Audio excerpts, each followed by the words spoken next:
Қазақ тілі сабағымызды бастаймыз. 126 сабақ. Сабағымыздың тақырыбы мәңгілік елдің болашағы, шылаулар мен шылау тұлғалас қосымшалардың жазылуы деп аталады.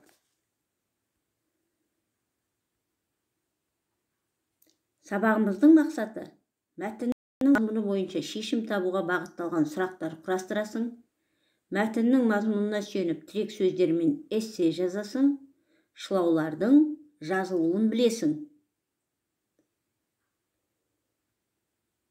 Балалар, дәптерімізді ашып, бүгінгі күнді жазып қояйық. Мамырдың 12-сі сынып жұмысы.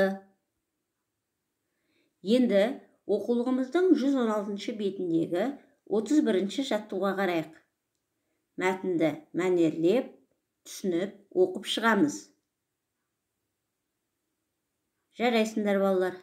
Мәтінді оқып болсаңдар, неге, неліктен сұрақтарын пайдаланып, мәтіннің мазмұны бойынша пікір білдіруге бағытталған сұрақ құрастырып жаз.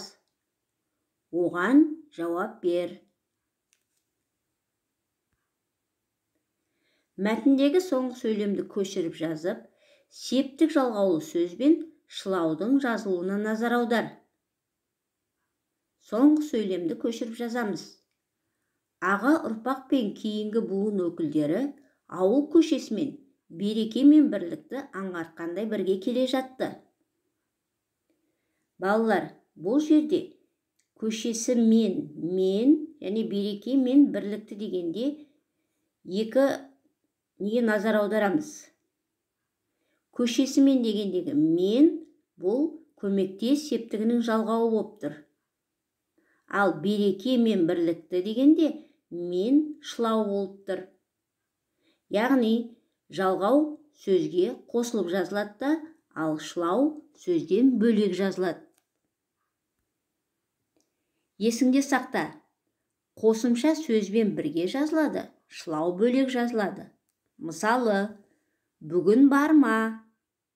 Бұл жерде ма деген қосымша болып тұр, ол бірге жазылады. Қаламың бар ма? Бұл шылау ма деген, сондықтан да ол бөлек жазылады. Осыны есте мықты сақтап аламыз.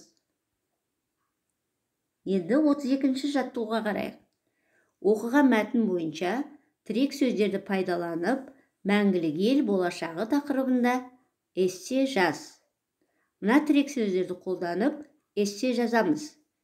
Мәңгілік ел, ата-баба арманы, болу, мұратымыз, аға ұрпақ өкілдері, күш, бірлікте, тіл, салт дәстүр, кейінгі буын, сақтау, болашақта. Өздік жұмыс. Оқулығымыздың 116-117 беттеріндегі 34-33 жаттығуларды өз бетіңше орында. Іске сәт балалар.